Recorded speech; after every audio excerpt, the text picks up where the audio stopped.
যা যা দাগিয়ে দিয়েছি এইগুলো যদি খুব ভালো করে পড়েন, আপনাদের এই চ্যাপ্টার থেকে যেভাবে কোয়েশ্চেন আসুক, যেভাবে হার্ড করো কোয়েশ্চেন ইজি করো, ইনশাল্লাহ এখান থেকে শতভাগ কমন আসবে। কারণ এর বাইরে এমসিকিউ আপনার কোনো কিছু পড়া দরকার নেই। আমি এখানে যে লাইনগুলো দাগিয়ে দিয়েছি এগুলো আপনার জন্য হাইলি গুড এনাফ, মানে এগুলোর এর চেয়ে ভালো, মানে এর থেকে ভালো হতে পারে না।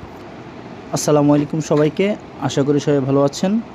আমরা প্রথম চ্যাপ্টারের ফিন্যান্সের প্রথম চ্যাপ্টারটা আমরা 3টা ভাগে শেষ করেছিলাম, 3টা পার্টের মাধ্যমে। তো প্রথম অংশে আমরা চেষ্টা করেছি আলোচনা করার জন্য গুরুত্বপূর্ণ টপিকগুলো বা মোটামুটি যে জায়গা থেকে কোয়েশ্চেন এসে থাকে। তো আমরা আজকে ফার্স্ট চ্যাপ্টারে যে এমসিকিউগুলো কী কী এমসিকিউ আসতে পারে, আমরা বই থেকে সেই এমসিকিউগুলো দাগিয়ে দিব। ওই এমসিকিউগুলো পড়লে মোটামুটি কমন হবে, কারণ আমরা র্যান্ডমলি কোনো গাইড থেকে এমসিকিউ তুলে দিলে ওইটা আসলে ওইটা থেকে বইয়ে পড়া খুব ভালো। তো প্রথমে যদি আমি এই পার্ট থেকে, যেমন প্রথম পেজ থেকে যদি আমি দাগিয়ে দিই, তাহলে একটা কোয়েশ্চেন আসতে পারে যে এই জায়গাটা, যে বর্তমানে অর্থায়নকে ব্যবসায় ব্যবস্থাপনার সহায়ক প্রক্রিয়া হিসাবে ব্যবহার না করে ব্যবসায়ের মূল চালিকা শক্তি হিসেবে ব্যবহার করা হয়। তাহলে পরীক্ষায় আসতে পারে যে ব্যবসায়ের মূল চালিকা শক্তি কোনটি, তখন আমরা দেব কি অর্থায়ন। এই একটা কোয়েশ্চেন আমাদের আসতে পারে। তারপরে এখান থেকে আরেকটা কোয়েশ্চেন আসতে পারে যে এই যে প্রতিযোগিতায় মুনাফা অর্জন করতে হলে একজন ব্যবসায়ীকে সুষ্ঠু পরিকল্পনার মাধ্যমে অর্থের সদ্ব্যবহার করতে হয় যেন উৎপাদন ও বিক্রয় খরচ ন্যূনতম রাখা সম্ভব। তো এখান থেকে একটু কোয়েশ্চেন কঠিন আসতে পারে যদি এভাবে আসে যে প্রতিযোগিতামূলক বাজারে টিকে থাকার জন্য সঠিক পরিকল্পনা কেন প্রয়োজন। তো অপশন কত দিতে পারে, উৎপাদন কম রাখা মানে ন্যূনতম রাখা, অথবা বিক্রয় খরচ ন্যূনতম রাখা। আর আরেকটা অপশন বাইরে থেকে দিতে পারে, তখন বহুপদী প্রশ্নে এই কোয়েশ্চেনটা আসতে পারে। তো এখান থেকে মোটামুটি এই টাইপের কোয়েশ্চেনগুলো আসতে পারে, আর কোয়েশ্চেন আসার মতো কোয়েশ্চেন নেই। তারপরে 2 নম্বর পেজ থেকে প্রথম এই কোয়েশ্চেনটা আসতে পারে, অর্থায়ন কী নিয়ে কাজ করে, তহবিল ব্যবস্থাপনা নিয়ে কাজ করে। তারপরে আসতে পারে এই যে, তাহলে অর্থায়ন কাকে বলে, অর্থায়ন হচ্ছে তহবিল সংগ্রহ ও এর ব্যবহার সংক্রান্ত প্রক্রিয়াকে বলা হয় অর্থায়ন। পেজ নাম্বার 3 নম্বর পেজে এখানে বলা আছে, 3 নম্বর পেজে যে আমরা square Pharma, Bata company, Kohinoor chemicals, এগুলো হচ্ছে বলা হয় কোম্পানি ব্যবসায়ী। তো পরীক্ষা আসতে পারে নিজের কোনটি কোম্পানি ব্যবসায়ী। তো কি বলছে যে এদের অর্থায়নটা কিছুটা জটিল। তো পরীক্ষায় আসতে পারে কাদের অর্থায়ন প্রক্রিয়া জটিল, তখন কোম্পানির নাম দিতে পারে। এটা একটা কোয়েশ্চেন আসতে পারে। তারপরে এখান থেকে এই কোয়েশ্চেনটা আসতে পারে যে এসব কোম্পানি সাধারণত কীভাবে মূলধন সংগ্রহ করে, শেয়ার বিক্রির মাধ্যমে। এটা একটা কোয়েশ্চেন আসতে পারে। তারপর এখান থেকে আসতে পারে প্রতিষ্ঠানের সুনাম, মুনাফার হার, গ্রাহক সেবা, ভোক্তা সন্তুষ্টি। এই 4টা উপাদান হচ্ছে শেয়ার বাজারের মূল্য বৃদ্ধিতে সহায়তা করে। পরীক্ষা আসতে পারে যে শেয়ার বাজারের মূল্য বৃদ্ধিতে কোনটি সহযোগিতা করে। হয়তো এখান থেকে যে কোনো অপশন থাকতে পারে, বা কোনটি করে না, এখান থেকে একটা দিতে পারে। এখান থেকে এইটুকু আসতে পারে। এরপর আমরা ডিরেক্টলি চলে যাব হচ্ছে অর্থায়নের শ্রেণীবিভাগ। তো অর্থায়নের শ্রেণীবিভাগে আমরা প্রথমেই যদি বলতে চাই, পারিবারিক অর্থায়ন থেকে খুব একটা বেশি আসবে না। জাস্ট এটা মনে রাখলে হবে যে অসংখ্য ব্যয়ের মধ্যে অগ্রাধিকার ভিত্তিতে অধিক ব্যয় পূরণ করা হয় কোন অর্থায়নে, তখন আসবে পারিবারিক অর্থায়ন। এই কোয়েশ্চেনটা আসতে পারে। সরকারি অর্থায়ন থেকে আসতে পারে হচ্ছে যে এটা প্রতিটি সরকারের একটা কী আছে, অর্থ ব্যবস্থা আছে। যেহেতু আপনাদের 9-10 বই থেকে, বোর্ড বই থেকে কোয়েশ্চেন হয়, তো হুবহু লাইন তুলে দেওয়ার একটা টেন্ডেন্সি থাকে, যে কোনো জায়গা থেকে কোয়েশ্চেন আসতে পারে। তো এই জন্য আমাদের প্রত্যেক ইম্পর্টেন্ট লাইনগুলো পড়তে হবে। এরপরে এখান থেকে আসতে পারে এই ব্যয় নির্বাহের জন্য সরকারের বিভিন্ন উৎস থেকে অর্থ সংগ্রহ করতে হয়। তাইলে অর্থ সংগ্রহের খাত কোনগুলো, আয়কর, মূল্য সংযোজন কর, গিফট ট্যাক্স, আমদানি রপ্তানি শুল্ক, এগুলো হচ্ছে সরকারের আয়ের উৎস। আর ব্যয়ের উৎসগুলো কি, যেমন সরকার জীবনে ইনফ্রাস্ট্রাকচার ডেভেলপমেন্ট করে, ওইগুলো হচ্ছে ব্যয়ের উৎস। পর এখান থেকে কোয়েশ্চেন আসতে পারে সরকারের অর্থায়নে প্রথমে ব্যয়ের পরিমাণ নির্ধারণ করা হয়। Very very important question. কোন অর্থায়নে সবার আগে ব্যয় নির্ধারণ করা হয়, তাহলে এটা হবে কোন কোয়েশ্চেন, মানে কোনটা হবে, সেটা হচ্ছে সরকারি অর্থায়ন। সরকারি অর্থায়নের মূল লক্ষ্য কী, সমাজ কল্যাণ, এটা আসবে। তারপরে সরকারি অর্থায়ন সাধারণত কী হয়, অলাভজনক। পরীক্ষা আসতে পারে কোন অর্থায়ন সাধারণত অলাভজনক হয়, তাহলে সরকারি অর্থায়ন। সরকারি অর্থায়নে ব্যয় আয় অপেক্ষা বেশি হয়, মানে ব্যয়টা বেশি আয়টা কম। তাহলে পরীক্ষা আসতে পারে কোন অর্থায়নে ব্যয় বেশি হয় আয় কম হয়, তাহলে এটা কোনটা, সরকারি অর্থায়ন। তারপরে আসতে পারে এই যে এডিবির পূর্ণরূপ কি, এশিয়ান ডেভেলপমেন্ট ব্যাংক, এটা কোয়েশ্চেন আসতে পারে। তারপরে এখান থেকে আর আসার মতো কোয়েশ্চেন নাই। এরপরে যে আইডিবি এটা ইসলামিক ডেভেলপমেন্ট ব্যাংক, এটা আসতে পারে। তো এই ব্যাংকগুলো কী করে, এরা ঋণ প্রদানের সময় এতে প্রতিষ্ঠানকে বিভিন্ন শর্ত জুড়ে দেয়। তো এইখান থেকে কোয়েশ্চেনটা আসতে পারে যে কারা কারা। সবচেয়ে ইম্পর্টেন্ট কোয়েশ্চেন, এটা মাস্ট আসবে। যেমন সরকার অনেক সময় বেসরকারি সংস্থার সাথে একসাথে হয়ে কাজ করে, এটাকে বলা হয় পিপিপি, পাবলিক প্রাইভেট পার্টনারশিপ। তো পরীক্ষায় আসতে পারে যে পিপিপির পূর্ণরূপ কী, অথবা এই পিপিপি কী কাজে ব্যবহৃত হয়। আচ্ছা, এরপরে আন্তর্জাতিক অর্থায়ন থেকে আমরা আমদানি রপ্তানি খাতগুলো নিয়ে আলোচনা করা হয়। এটা কোশ্চেন আসতে পারে, কী নিয়ে আলোচনা করা হয়। বাংলাদেশ সাধারণত আমদানি নির্ভর, মানে আমরা হচ্ছে বাইরের দেশ থেকে প্রচুর পরিমাণে আমদানি করি, যেমন আমরা খাদ্য সামগ্রী, কাঁচামাল এগুলো আমদানি করে থাকি। আর এই জন্য রপ্তানি থেকে আমদানি বেশি হলে আমাদের একটা ঘাটতি হয়। আমরা যদি বাইরে থেকে বেশি টাকা জিনিস কিনে নিয়ে আসি আর কম টাকা জিনিস বিক্রি করি, তাহলে এটা একটা ঘাটতি সৃষ্টি করে, এটাকে বলা হয় বাণিজ্য ঘাটতি। আর এই ঘাটতি পূরণ করে কোনটা? রেমিটেন্স। পরীক্ষায় নিতে আসতে পারে বাণিজ্য ঘাটতি পূরণ করতে সহযোগিতা করে কে? রেমিটেন্স। এরপরে অব্যবসায়ী প্রতিষ্ঠান থেকে খুব একটা এমসিকিউ আসার মতো নাই, আমার মনে হয় না এখান থেকে আসবে, তো এটা স্কিপ করা যাবে। সবচেয়ে ইম্পর্টেন্ট ব্যবসায় অর্থায়ন, কারণ অর্থায়নের সবচেয়ে গুরুত্বপূর্ণ ধরন হচ্ছে ব্যবসায় অর্থায়ন। পরীক্ষা আসতে পারে সবচেয়ে গুরুত্বপূর্ণ, কারণ আমরা পুরো এই বইটা পড়বো বিজনেস ফাইন্যান্স নিয়ে বা ব্যবসায় অর্থ নিয়ে, তো এটা আসতে পারে। তো এখানে বলছে কারবারি প্রতিষ্ঠানগুলোকে 3 ভাগে ভাগ করা যায়, তাহলে এই জায়গায় কারবারি প্রতিষ্ঠানগুলোকে 3টা ক্যাটাগরিতে ভাগ করেছে। তারপরে এখান থেকে যে এটা আসতে পারে বাংলাদেশের সবচেয়ে জনপ্রিয় কারবারি প্রতিষ্ঠান হচ্ছে এই এক মালিকানা ব্যবসা, সবচেয়ে বেশি জনপ্রিয় এক মালিকানা। আর অংশীদারি ব্যবসার ঝুঁকি কীভাবে হয়? বণ্টিত হয়, এটা মনে রাখলে হবে। এখানে এই যে যৌথ মূলধনী কোম্পানির অর্থায়ন একটু ভিন্ন ধরনের। পরীক্ষা আসতে পারে কোন কোম্পানি কোন ব্যবসার অর্থায়ন কিছুটা ভিন্ন ধরনের, তখন এটা হতে পারে কি? যৌথ মূলধনী কোম্পানি। এই যে যৌথ মূলধনী কোম্পানি শুরু হতে হলে সরকারের কী নিতে হয়? অনুমোদন নিতে হয়। তাদের একটা ন্যূনতম মূলধন পরিচালক এগুলো কালেক্ট করতে হয়, এগুলো একটু ইম্পর্টেন্ট আছে, এগুলো পড়ে নিলে হবে। এরপরে এখান থেকে এই যে কোম্পানির মালিক কারা? শেয়ার হোল্ডার, এটা আসতে পারে। কোম্পানির মালিকরা সাধারণত কী পায়? লভ্যাংশ পায়। তারপরে প্রতিষ্ঠানটি শেয়ার হোল্ডাররা শেয়ার বাজার, যেমন Dhaka stock exchange, Chittagong stock exchange, এখানে বিক্রি করে এগুলো কী করতে পারে? তারা নগদ টাকা নিতে পারে। পরে যারা ডিবেঞ্চার কিনে তারা কী পায়? সুদ পায়। খুব ভেরি ইম্পর্টেন্ট কোয়েশ্চেন, যে এখান থেকে কয়েকটা কোয়েশ্চেন আসবে। একটা হচ্ছে, আমি আবার একটু বলি, যারা শেয়ার হোল্ডার তারা হচ্ছে কোম্পানির মালিক, আর যারা ডিবেঞ্চার তারা কিন্তু কোম্পানির মালিক নয়, তারা হচ্ছে পাওনাদার। এই যে ডিবেঞ্চারটা মালিক নয়। শেয়ার হোল্ডাররা কী পায়? লভ্যাংশ পায়, মানে প্রফিট পায়। আর ডিবেঞ্চার যেহেতু তারা মালিক না, তারা টাকা দিয়ে সুদ ঋণ দেয়, তাহলে তারা কী পায়? সুদ পায়। তাহলে এই কোয়েশ্চেনটা আসতে পারে।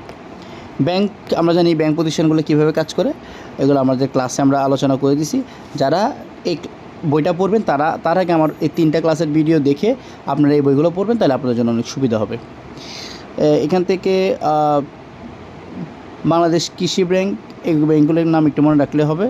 একটু কী আছে তারা কীভাবে কাজ করে। এই যে এই 2 ধরনের সুদের হার হচ্ছে ব্যাংকের মুনাফা। ব্যাংক আমাদের থেকে টাকা নিয়ে অন্য জায়গায় ইনভেস্টমেন্ট করে, আমাদেরকে কম সুদ দেয় আর বাইরে থেকে সুদ বেশি নেয়। এই যে এর মধ্যে একটা পার্থক্য সৃষ্টি হয় না, এটাকে বলা হয় ব্যাংকের আয়ের প্রধান উৎস। এখান থেকে আর কিছু লাগবে না ইনশাল্লাহ।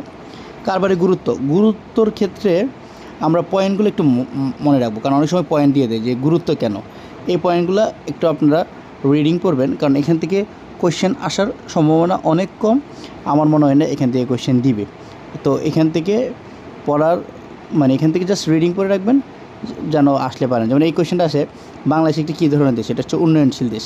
যদিও কোয়েশ্চেনটা অনেক ফানি, কিন্তু এটা আসে কারণ হচ্ছে উন্নয়নশীল, উন্নত দেশ, এগুলোর মধ্যে পার্থক্য আছে, অনেক সময়গুলো ঘুরাই দেয়। তো এখান থেকে আসতে পারে কোয়েশ্চেনটা। এই যে এই পয়েন্টগুলো মনে রাখলে হবে। এবার হচ্ছে কারবারি অর্থায়নের নীতি, মানে ব্যবসায়ের নীতি, সবচেয়ে ইম্পর্টেন্ট, ভেরি ইম্পর্টেন্ট। তো প্রথম হচ্ছে তারল্য ভার্সেস মুনাফা নীতি। এখান থেকে কোয়েশ্চেন আসতে পারে হচ্ছে এই যে এটা, নগদ ও মুনাফার মধ্যে বিপরীতমুখী সম্পর্ক, সবচেয়ে ভেরি ইম্পর্টেন্ট কোয়েশ্চেন, সবচেয়ে, মানে আমি যদি বলি 3 স্টার কোয়েশ্চেন, এরকম 3 স্টার। পরে এখান থেকে আসতে পারে নগদ অত বেশি রাখলে মুনাফা কমে যায়, এটা আসতে পারে। আবার মুনাফা বাড়লে বিনিয়োগের তারল্য ঘাটতি, এই জিনিসগুলো, এই লাইনগুলো। তারল্য মুনাফার মধ্যে এই যে এখান থেকে এইটুকু পার্ট খুব ভালো করে পড়তে হবে। আমি একটু বলে দিই, এই টপিকটা সিকিউর জন্য অনেক হাইলাইটিং একটা টপ পয়েন্ট। এই সিকিউর জন্য এই টপিকটা ভেরি ইম্পর্টেন্ট। তো আমি যে লাইনগুলো জায়গায় ইচ্ছেগুলো এমসিকিউর জন্য পার্টিকুলারলি পড়বেন, কিন্তু পুরো টপিকটা ভালো করে পড়বেন, কারণ এটা সিকিউতে কোয়েশ্চেন আসবে। এই যে উপযুক্ততার নীতি কী? এই যে এটা পরীক্ষা আসতে পারে, যে চলতি খরচ দিয়ে চলতি মূলধন দিয়ে চলতি খরচ, স্থায়ী মূলধন দিয়ে স্থায়ী খরচ চালানো হচ্ছে উপযুক্ততার নীতি। তো পরীক্ষা আসতে পারে যে এই জিনিসটা, তাইলে আমরা এখান থেকে পড়বে হচ্ছে এই লাইনটায় পড়তে হবে, যে চলতি ব্যয় নির্বাহের জন্য দীর্ঘমেয়াদী উৎস সংগ্রহ করা, দেখা যায় এই যে অসম্ভব হয়ে পড়ে এই লাইনটা। পরে এখান থেকে আমাদেরকে চলতে হবে যে পক্ষান্তরে এই যে দীর্ঘমেয়াদী, এই যে এই লাইনগুলা, এটার মেন পয়েন্ট থিমটা মনে রাখবেন, যে আমরা চলতি মূলধন, মানে আমরা কম সময়ের মূলধন দিয়ে কম সময়ের খরচ মেনটেন করব, দীর্ঘমেয়াদী মূলধন দিয়ে দীর্ঘমেয়াদী খরচ মেনটেন করব। এটা সবচেয়ে ইম্পর্টেন্ট। আরেকটা কারবারের বৈচিত্র্যায়ন বা এটাকে পোর্টফোলিও নীতি বলা হয়। পোর্টফোলিও এই নীতির মূল উদ্দেশ্য কী পরীক্ষা আসবে? এটার মূল উদ্দেশ্য হচ্ছে ঝুঁকি বন্টন করা, ঝুঁকিকে হ্রাস করা, মানে বিভিন্ন খাতে বিনিয়োগ করে ঝুঁকিকে কমানো হলো এটার মেন উদ্দেশ্য। তো এখান থেকে আপনার এখানে একটা সুন্দর গল্প দিছে, এই যে একজন মুদি দোকানদার, এখান থেকে এই নিচের পার্টগুলো আপনারা একটু রিডিং করবেন, কারণ এখানে সিকিউর জন্য এই টপিকটা খুবই ইম্পর্টেন্ট। এই পার্টগুলো একটু রিডিং করবেন, এই জায়গাগুলো। এখান থেকে আর কিছু লাগবে না, এখান থেকে দরকার নেই। আর্থিক ব্যবস্থাকে সিদ্ধান্ত 2 ধরনের, এটা জাস্ট এই পড়লে হবে। আয় সিদ্ধান্ত মানে তহবিল সংগ্রহের প্রক্রিয়া, এটা মনে রাখবেন। আর তহবিল সংগ্রহ মানে কি? আমরা যেভাবে টাকা কালেক্ট করব, আয় সিদ্ধান্ত মানে আমরা শেয়ার হোল্ডার নিতে পারি, এক মালিকানা অংশীদারি যেভাবে নিই, এটা তো আমি বললাম, এটা পড়বেন। আর এটা হচ্ছে ব্যয় সিদ্ধান্ত মানে বিনিয়োগ করা মানে কি? আমরা কোনো জায়গায় বিনিয়োগ করব, টাকা ইনভেস্টমেন্ট করব, ওইটাকে বলা হয় বিনিয়োগ সিদ্ধান্ত। আর এখান থেকে একটু রিডিং করবেন, আর লাগবে না, জাস্ট ওইগুলো পড়বেন। আচ্ছা, এগুলো দরকার নেই, এগুলো পরীক্ষা খুব একটা বেশি ইম্পর্টেন্ট না আমার দৃষ্টিকোণ থেকে। আচ্ছা, এই যে এখান থেকে লাইনটা পড়ে রাখেন। যেটা শেয়ার বিক্রির মাধ্যমে সংগৃহীত তহবিলের ক্ষেত্রে প্রত্যাশিত হারে মুনাফা অর্জন ও লভ্যাংশ বন্টন আর্থিক ব্যবস্থার জন্য গুরুত্বপূর্ণ 2টি বিবেচ্য বিষয়। তো পরীক্ষা আসতে পারে গুরুত্বপূর্ণ বিবেচ্য বিষয় কোনগুলো। এরপর হচ্ছে অর্থনৈতিক ক্রমোন্নয়ন ধারা। এখান থেকে প্রথম আসতে পারে কতদশ শতাব্দীর পরে শিল্প বিপ্লবের, এটা আসতে পারে যে উৎপাদন কৌশল জটিলতর হয়, এটা পরীক্ষা আসতে পারে। তারপর যে অষ্টাদশ শতাব্দীতে ফিন্যান্সের আর্থিক বিবরণী বিশ্লেষণের কাজে নিয়োজিত করে, এটা আসতে পারে। এরপরে আসতে পারে হচ্ছে এই যে অর্থায়নের বিকাশে মূল চারণ ভূমি কোনটা? যুক্তরাষ্ট্র। আমি আবার বলি আমেরিকা, যুক্তরাজ্য নয়, যুক্তরাষ্ট্র। রাষ্ট্র নাম রাখেন, যুক্তরাষ্ট্র মানে ইউএসএ। তো পরীক্ষার সময় যুক্তরাজ্য দিয়ে দেয়, তখন আমরা কনফিউশনে পড়ে যাই, এটা পড়তে হবে। আর এখান থেকে এমসিকিউর জন্য খুব ভালো করে প্রত্যেকটা দশক পড়তে হবে, কোন দশকে কী হয়েছে এগুলো ভালো করে পড়তে হবে। আমি একটু সামারি বলে দিই, আমি যদি আমার সেকেন্ড ক্লাসে আমি এটা নিয়ে আলোচনা করেছি, যারা দেখেননি তারা সেকেন্ড ক্লাসে দেখে নেবেন। আমি এই ভিডিওর কমেন্টে হচ্ছে আমি লিঙ্ক দিয়ে দিব। তো 1930-এর পূর্বে কী হয়েছিল? কোম্পানিগুলো একত্রীকরণ মানে একসাথে হওয়ার একটা টেন্ডেন্সি নেই, তারা সবাই ছিল একসাথে হয়ে মার্চ করবে। 30-এর দশকে কী হয়েছে? তাদের এই একসাথে হওয়া সফল হয়নি, এই জন্য তখন একটা চরম মন্দা দেখা দেয়, চরম মন্দা যুক্তরাষ্ট্রে। কোথায় দেখা যায়? যুক্তরাষ্ট্রে। কত দশকে? 30-এর দশকে, এটা সবচেয়ে ইম্পর্টেন্ট। 40-এর দশকে সে কী করে? যেহেতু চরম মন্দা দেয়, তখন তারল্য মানে নগদ টাকার প্রয়োজন হয়, সবাই যেন ব্যবসাটা আবার চালু করতে পারে। 50-এর দশকে কী হয়?